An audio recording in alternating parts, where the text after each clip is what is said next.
Hello दोस्तों, आज के वीडियो में बात करेंगे जीव विज्ञान तथा वनस्पति विज्ञान से संबंधित कुछ जनरल क्वेश्चंस। तो दोस्तों इस वीडियो में डिस्कस करेंगे। चलते हैं क्वेश्चन की ओर। मानव शरीर में श्वसन प्रणाली जो टाइप है वो मानव शरीर में श्वसन प्रणाली। जमुआई किसे कहा जाता है? तो दोस्तों कभी कभी मुंह से गहरी सांस लेने की प्रक्रिया को जमुआई कहा जाता है। जमुआई क्यों आती है? तो ऊतकों में ऑक्सीजन की कमी के कारण जमुआई आती है। जो ऊतक होता है दोस्तों उसमें ऑक्सीजन की कमी के कारण जमुआई आती है। क्या कोशीय क्या कोशी श्वसन श्वसन की प्रक्रिया से भिन्न होता है? तो हाँ, कोशी श्वसन श्वसन की प्रक्रिया से भिन्न होता है। कोशी श्वसन श्वसन की प्रक्रिया से क्यों भिन्न होता है? तो दोस्तों ग्लूकोज का ऑक्सीकरण के द्वारा होकर कार्बन डाइऑक्साइड जल तथा ऊर्जा मुक्त होने के कारण। निद्रा में खर्राटे भरते समय श्वसन दर किस प्रकार की होगी? तो निद्रा में खर्राटे भरते समय श्वसन दर सबसे कम होगी। फीताकृमि नामक प्राणी किस प्रकार का श्वसन करता है? तो फीताकृमि नामक प्राणी अनाक्षी श्वसन करता है। अवरोधक केंद्र तथा न्यूमैटिक्स केंद्र किससे संबंधित है? तो अवरोधक केंद्र तथा न्यूमैटिक्स केंद्र श्वसन से संबंधित है।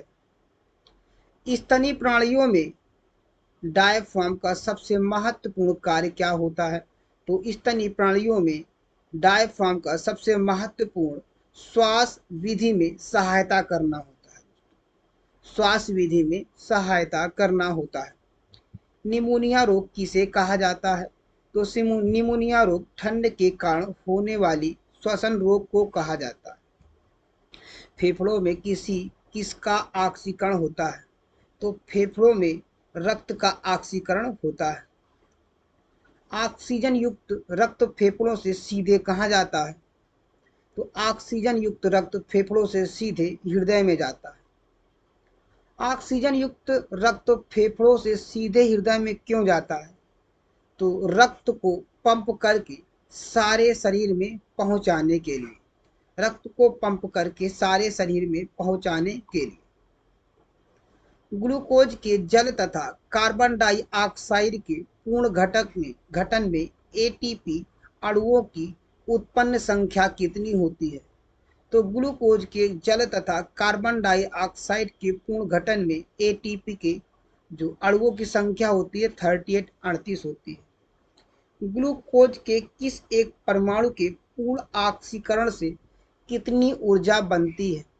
तो ग्लूकोज के एक परमाणु के पूर्ण ऑक्सीकरण से 686 कैलोरी ऊर्जा बनती है, 686 कैलोरी। कृत्रिम श्वसन के लिए किस गैस का उपयोग किया जाता है? तो कृत्रिम श्वसन के लिए ऑक्सीजन गैस का प्रयोग किया जाता है।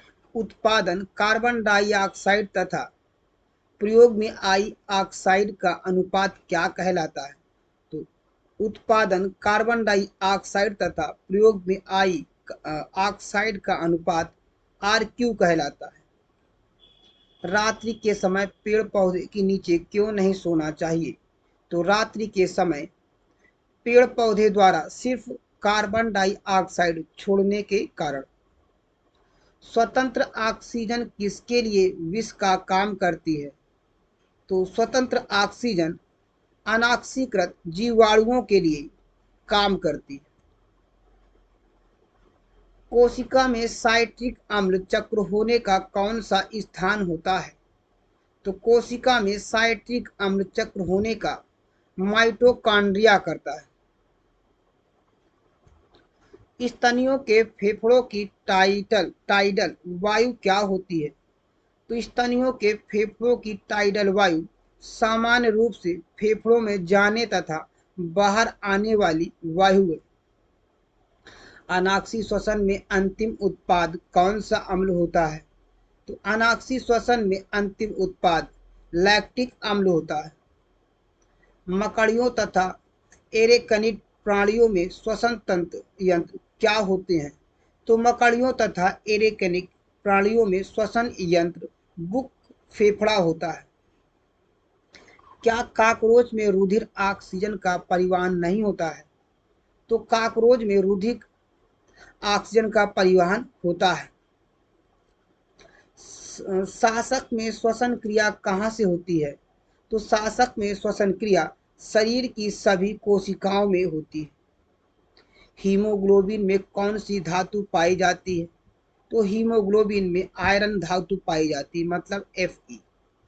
क्या कशेरुक प्राणियों में O2 का परिवहन होता है? हाँ, कशेरुक प्राणियों में O2 का परिवहन होता है, ऑक्सीजन का।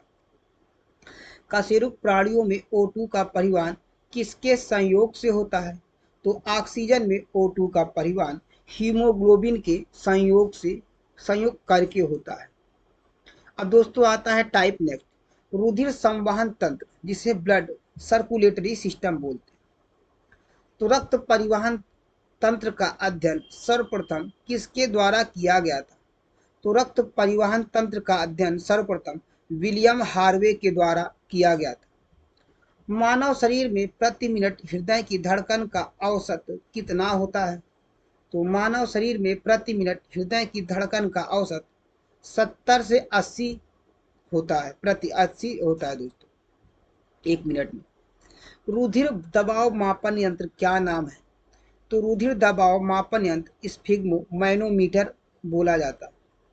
मानव शरीर में हृदय का कार्य किस तरह का होता है? तो मानव शरीर में हृदय का कार्य पंपिंग स्टेशन की तरह कार्य करता है। क्या मानव के शरीर में शुद्ध रक्त संबंध धमनी से है? तो हाँ दोस्तों, मानव शरीर में शुद्ध रक्त का संबंध धमनी से है।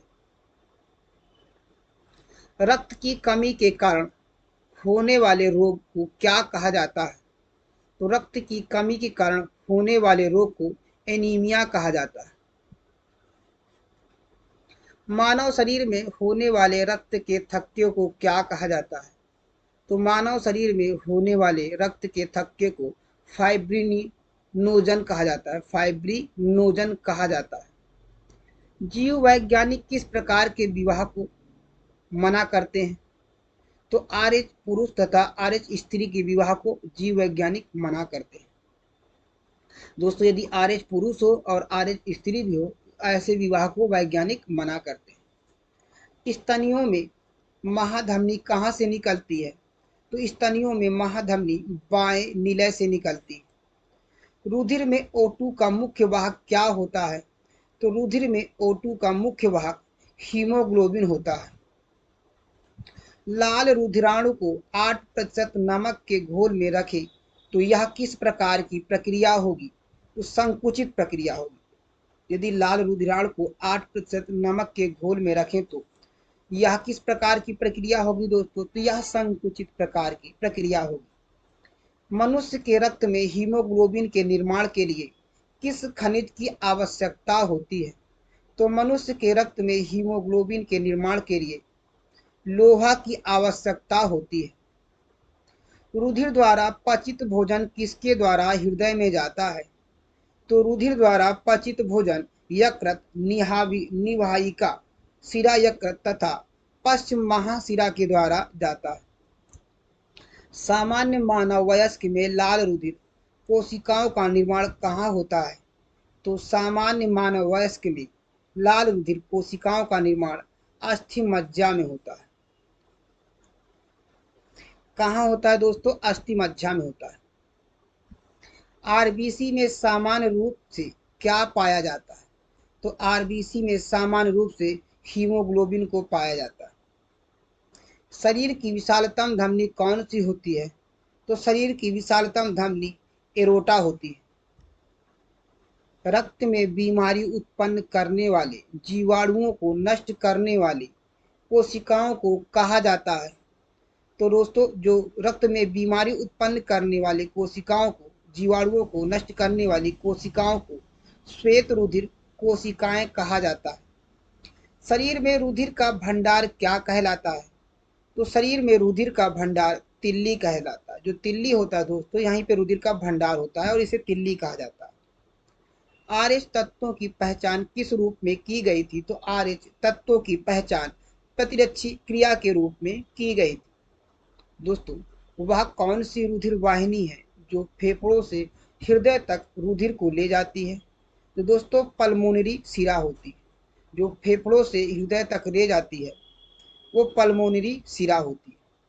यह सिद्धांत किसके द्वारा बताया गया है कि रक्त आधान के लिए रक्त के ग्रुप का ज्ञान लाभदायक होता है? तो कार्ल लैंड स्टीनर के द्वारा। हृदय से शुद्ध रक्त को शरीर के अन्य भागों में ले जाने वाली वाहिका को क्या कहा जाता है? तो हृदय से शुद्ध रक्त को शरीर के अन्य भागों में ले जाने वाली वाहिका को धमनी कहा जाता है। धमनी का बारी बारी से फैलने व सिकुड़ने की प्रक्रिया को क्या कहा जाता है? तो धमनी का बारी बारी से फैलने व सिकुड़ने की प्रक्रिया को नाड़ियों का धड़कन कहा जाता है, धड़कना कहा जाता है। नाड़ी की दर कहाँ से मापा जाता है? नाड़ी दर कहाँ से मापा जाता है? तो नाड़ी दर धमनी से मापा जाता है। डॉक्टरों द्वारा नाड़ी का परीक्षण किस धड़कन का पता लगाने के लिए किया जाता है? तो डॉक्टरों द्वारा नाड़ी का परीक्षण हृदय की धड़कन का पता लगाने के लिए किया जाता है। रक्त में पाए जाने वाले कणों में दो के नाम बताइए। तो दोस्तों रक्त श्वेत रक्त कण तथा लाल रक्त कण होता है। क्या प्लेटलेट रक्त में पाया जाता है? तो हाँ, प्लेटलेट रक्त में पाया जाता है। रक्त में पाए जाने वाले श्वेत रक्त कण, लाल रक्त कण व प्लेटलेट में से कौन सा कण सबसे कम समय में नष्ट होता है? तो रक्त में पाए जाने वाले श्वेत रक्त कण, लाल रक्त कण एवं प्लेटलेट में से कौन सा कण सबसे कम होता है? तो दोस्तों श्वेत रक्त कण सबसे कम होता है। कौन सा कम होता है दोस्तों? श्वेत रक्त कण सबसे कम होता है। क्या श्वेत रक्त कण, लाल रक्त कण एवं प्लेटलेट नष्ट होते रहते हैं एवं उनके स्थान पर नए कण बनते रहते हैं? तो हाँ, उनकी स्थान पर क्या होता है? नए कण बनते रहते हैं। श्वेत रक्त कण, लाल रक्त कण एवं प्लेटलेट्स नष्ट होते रहते हैं दोस्तों। ये दो तीनों नष्ट होते हैं। जो श्वेत रक्त कण है, श्वेत रक्त कण तथा लाल रक्त कण और प्लेटलेट्स ये सब नष्ट होते रहते हैं। इनके स्थान पर नए बनते रहते हैं। चींटी बोला है, चींटी, बंदर और मधुमक्खी में से आरएच कारक का नाम किससे संबंधित रखता है? तो चींटी, बंदर एवं मधुमक्खी में से आरएच कारक का नाम बंदर से संबंधित।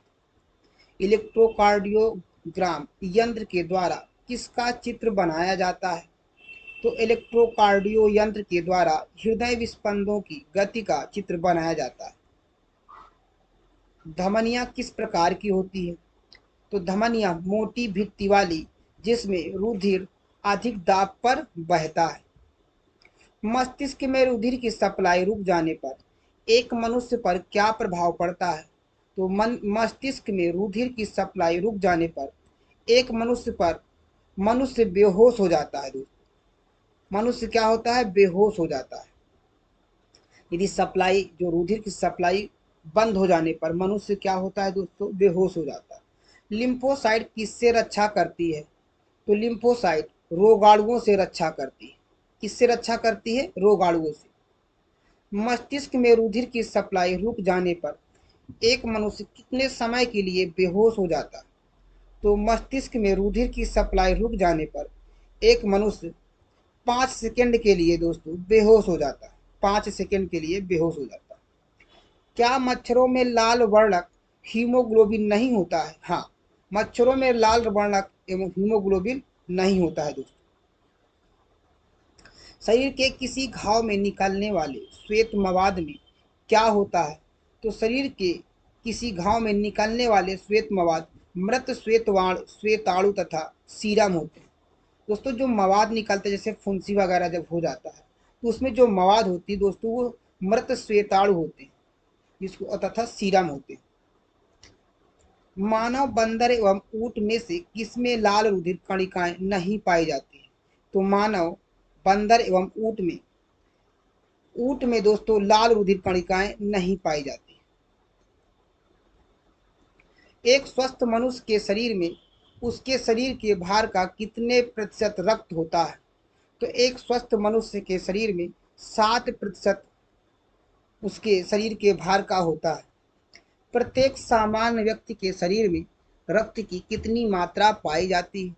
तो प्रत्येक सामान्य व्यक्ति के शरीर में रक्त की कितनी मात्रा पाई जाती है? तो 4 लीटर से 5 लीटर तक पाई जाती है। किसी स्वस्थ व्यक्ति का रक्तचाप किस रूप में प्रदर्शित करता है? तो किसी स्वस्थ व्यक्ति का रक्तचाप 120 से 80 मिलीमीटर पारे का प्रदर्शित करता है।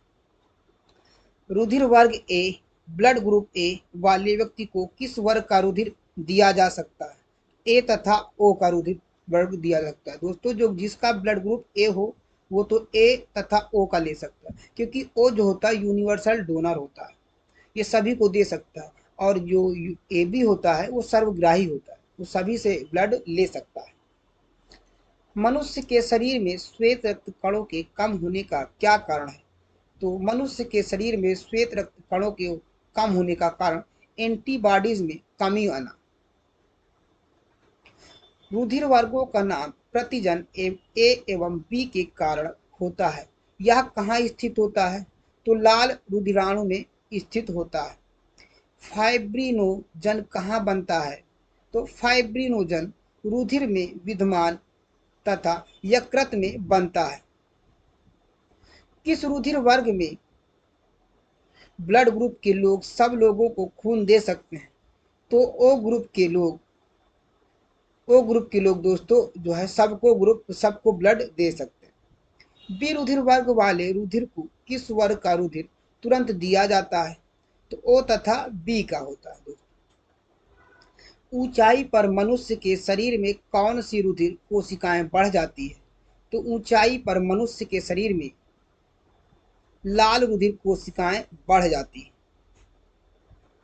ऊंचाई पर मनुष्य में लाल रुधिर कोशिकाओं क्यों बढ़ जाती है? तो ऊंचाई पर मनुष्य में लाल रुधिर कोशिकाएं ऑक्सीजन कम होने के कारण बढ़ जाती है।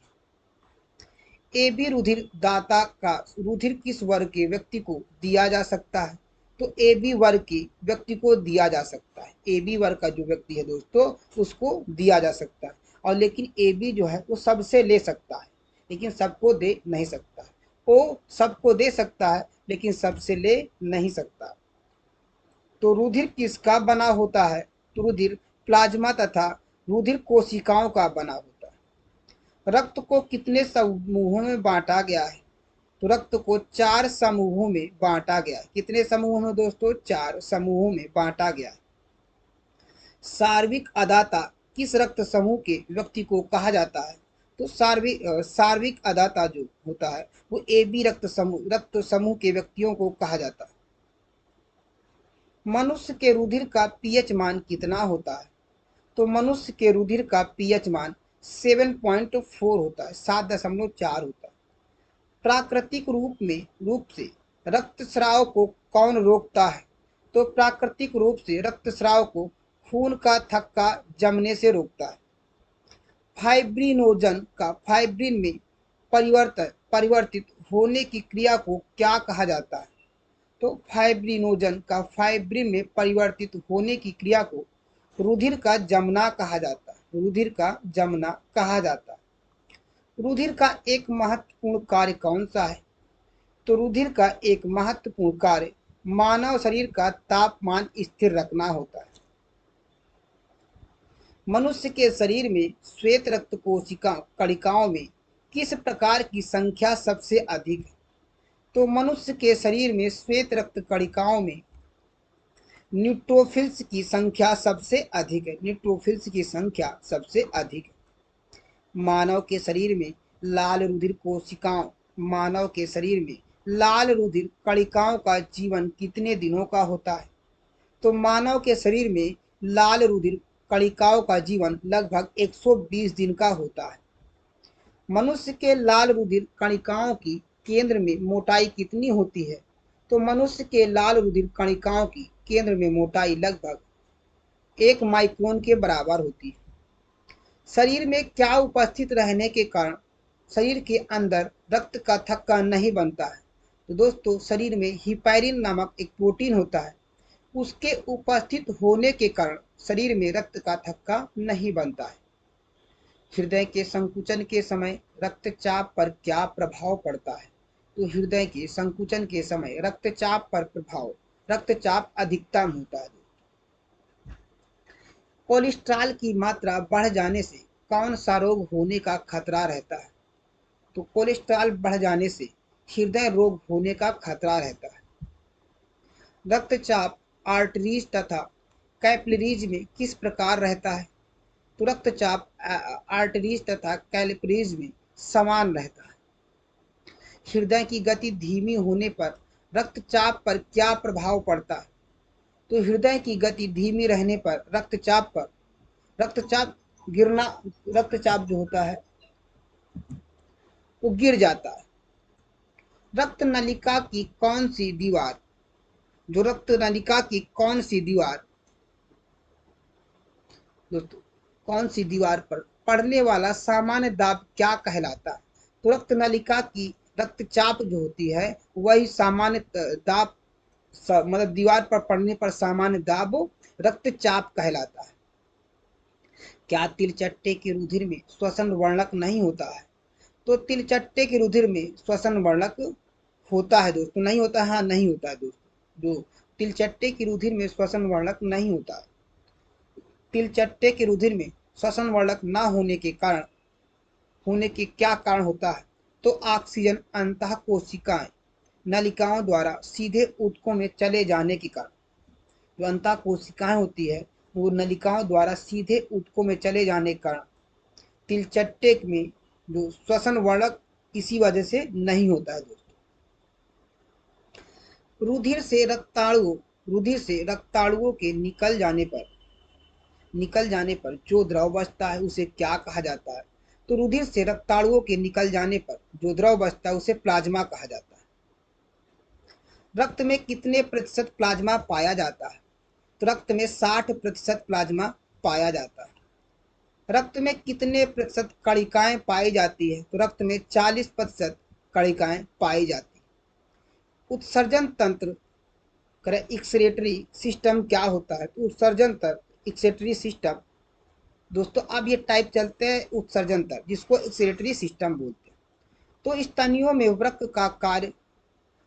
का कार्य क्या उत्सर्जित करना है? तो स्तनियों में वृक्क का कार्य यूरिया, अधिक जल तथा अधिक लवण, अलवणक जलीय मीनों में से किस प्रकार का उत्सर्जी पदार्थ पाया जाता है? तो अलवण जलीय मीनों में से जो अमोनिया होता है, अमोनिया प्रकार का पदार्थ अधिक पाया जाता है। मेढक के मूत्र में कौन सा मुख्य उत्सर्जन पदार्थ पाया जाता है? तो मेढक के मूत्र में जो मुख्य उत्सर्जित पदार्थ होता है वो यूरिया होता है। वृक्क जब काम करना बंद कर देता है तो मनुष्य के रक्त में विषाक्त तत्वों की पृथक करने के लिए कौन सी विधि काम में लाई जाती है? तो वृक्क जब काम करना बंद कर देता है तो मनुष्य के रक्त में विषाक्त तत्वों को पृथक करने के लिए डायलिसिस विधि प्रयोग में लाई जाती है। 17 नलिकाओं में सर्वप्रथम कौन सा शब्द उपयोग में लाया जाएगा? तो 17 नलिकाओं में सर्वप्रथम मूत्र शब्द जो है उपयोग में लाया जाएगा। यूरिया की सबसे अधिक मात्रा किसमें पाई जाती है? तो यूरिया की सबसे अधिक मात्रा हिपैटिक सिरा में पाई जाती है। हिपैटिक सिरा में पाई जाती है। यूरिया की सबसे कम मात्रा किसमें पाई जाती है? तो यूरिया की सबसे कम मात्रा रीनल सिरा में पाई जाती है। हेनले का लूप का कार्य किससे संबंधित है? तो हेनले का लूप का कार्य उत्सर्जन तंत्र से संबंधित है। मनुष्य तथा स्तनियों में मुख्य रूप से क्या उत्पन्न होता है?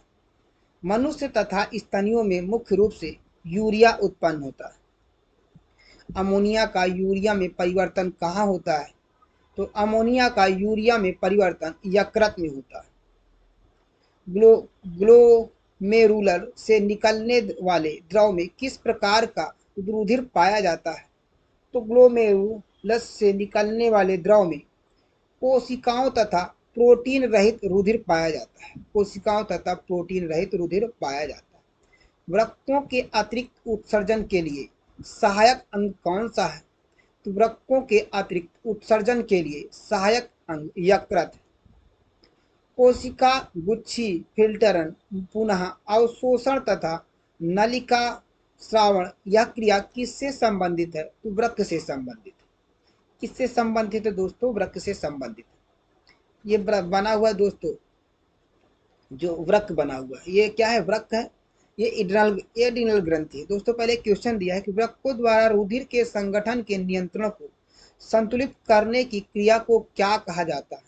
तो हीमोस्टेसिस कहा जाता है। क्या कहा जाता है दोस्तों? हीमोस्टेसिस कहा जाता है। अब देखो दोस्तों, ये वृक्क है ना, और ये एड्रिनल ग्रंथि है, ये कार्टियस है, और फिर ये मेडुला है दोस्तों। ये देखो, ये मेडुला है, फिर ये धमनी है, ये जो है ये धमनी है दोस्तों, ये धमनी है, सिरा इसमें, ये इसे ब्लेडर बोलते हैं दोस्तों, और ये दाष्ट में ये मूत्र मार्ग है। मनुष्य में वृक्क तथा उसकी संबंधित रचनाएं जो है इसमें दिया गया है। एक बार आप लोग इसे नोट कर लीजिएगा, है ना, चाहे फिगर बना के नोट कर लीजिएगा, बनाइएगा दोस्तों। जो खुद से नोट्स बनाए जाते हैं वो अच्छे से कॉन्सेप्ट क्लियर होता है उसमें दोस्तों, वो कभी जल्दी भूलता नहीं, और एग्जाम टाइम के लिए वही रामबाण साबित होता है, क्योंकि आप उसको खुद से बनाए होते हैं, और एग्जाम टाइम में उसे कम समय में आप जल्दी से रिवाइज कर सकते हैं। पक्षियों में यूरिक अम्ल का द्वारा पक्षियों में यूरिक अम्ल द्वारा उत्सर्जन किसके लिए सहायक होता है? तो पक्षियों में यूरिक अम्ल द्वारा उत्सर्जन शरीर के जल के संरक्षण के लिए सहायक होता है। मूत्र को रखने पर उसमें से तीखी गंध आने का क्या कारण होता है? तो मूत्र को रखने पर उसमें तीखी गंध आने का यूरिया बैक्टीरिया द्वारा अमोनिया में बदल जाता है। यूरिया बैक्टीरिया द्वारा अमोनिया में बदल जाता है। पसीने का सबसे महत्वपूर्ण कार्य क्या होता है? तो पसीने का सबसे महत्वपूर्ण कार्य शरीर के ताप का नियंत्रण होता है। सबसे कम विषैला विसर्जित पदार्थ कौन सा होता है? तो सबसे कम विषैला विसर्जित पदार्थ यूरिक अम्ल होता है।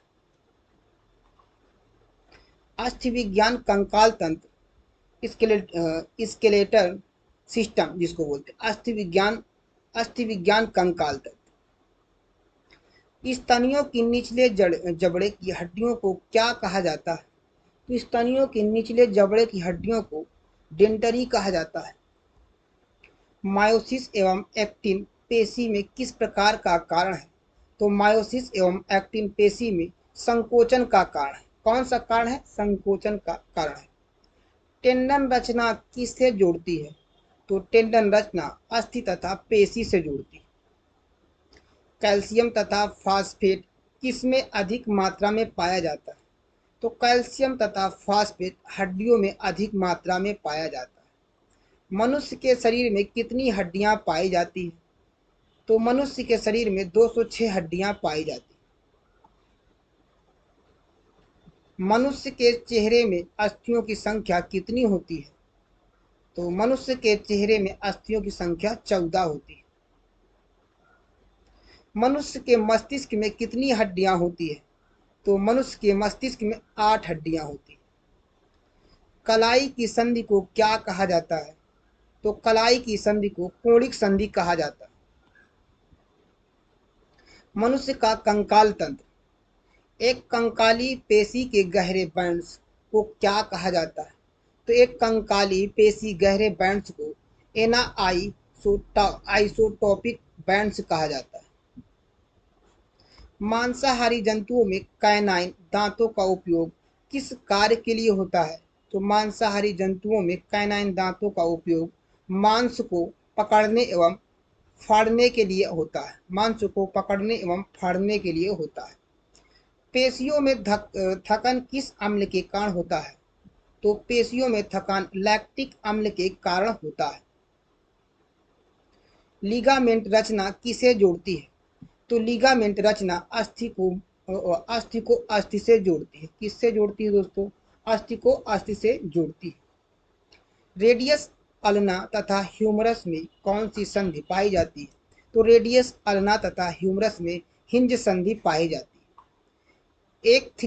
3 से 4 वर्ष के बच्चे में पाए जाने वाले 3 प्रकार के दांतों के नाम बताएं। इंसीजर, कैनाइन एवं प्रीमोलर होता है। कौन कौन से दोस्तों? इंसीजर, कैनाइन और प्रीमोलर होता है। क्या 3 से 4 वर्ष के बच्चों में मोलर नामक दांत पाए जाते हैं? तो नहीं दोस्तों। स्तनियों के कर्राटे में किस प्रकार के जोड़ पाए जाते हैं? तो स्तनियों के कर्राटे में स्थिर जोड़ पाए जाते हैं। कौन से दोस्तों? स्थिर जोड़ पाए जाते हैं। ह्यूमर अस्थि कहाँ पाई जाती है? तो ह्यूमर अस्थि ऊपरी भुजा में पाई जाती है। ह्यूमरस तथा अल्ना के बीच संधि को किस नाम से जाना जाता है? तो ह्यूमरस तथा अल्ना के बीच संधि को कब्जा संधि के नाम से जाना जाता है।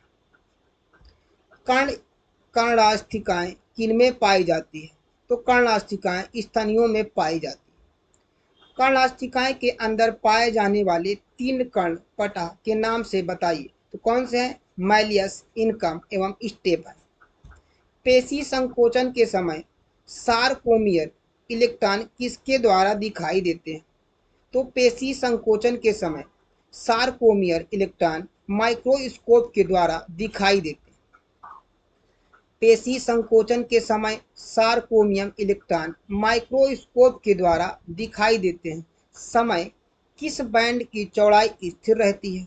तो ए बैंड की चौड़ाई स्थिर रहती है दोस्तों। इसके बाद है शासक के मध्य कर्ण अस्थिकाओं के भाग को क्या कहा जाता है?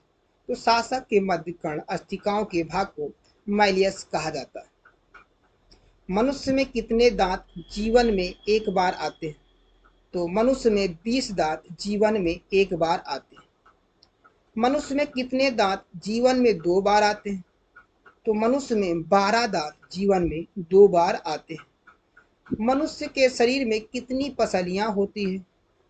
तो मनुष्य के शरीर में 24 पसलियां होती। कितनी दोस्तों? ये 24 पसलियां होती है। 24 पसलियां होती है। आगे आते हैं दोस्तों तंत्रिका तंत्र, जिसको नर्वस सिस्टम बोला जाता है। तो तंत्रिका आवेग की गति कितनी होती है? तो तंत्रिका आवेग की गति 130 मीटर प्रति सेकंड होती है। तंत्रिका ऊतक का कार्य क्या होता है? तो तंत्रिका ऊतक का कार्य उत्तेजनशीलता से होता है। श्वसन केंद्र कहाँ स्थिर होता है? तो श्वसन केंद्र मेडुला में स्थिर होता है। मस्तिष्क का जो भाग बुद्धि का केंद्र कहलाता है उसे वैज्ञानिक भाषा में क्या कहा जाता है? तो मस्तिष्क का जो भाग बुद्धि का केंद्र कहलाता है उसे वैज्ञानिक भाषा में सेरिब्रम या हीमोस्फीयर कहा जाता है।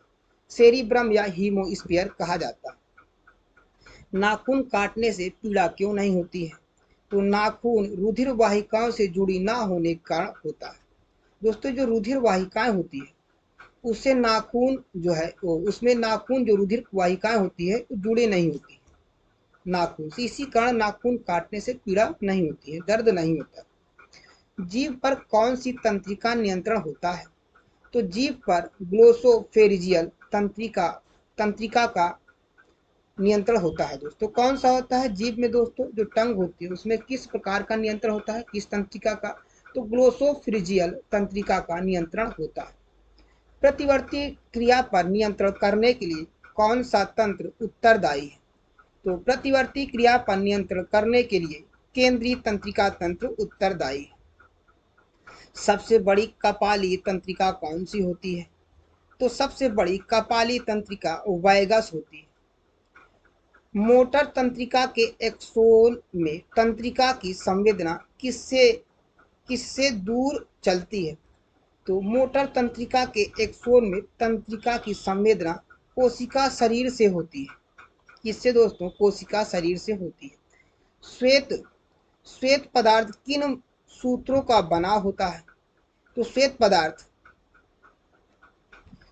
पदार्थ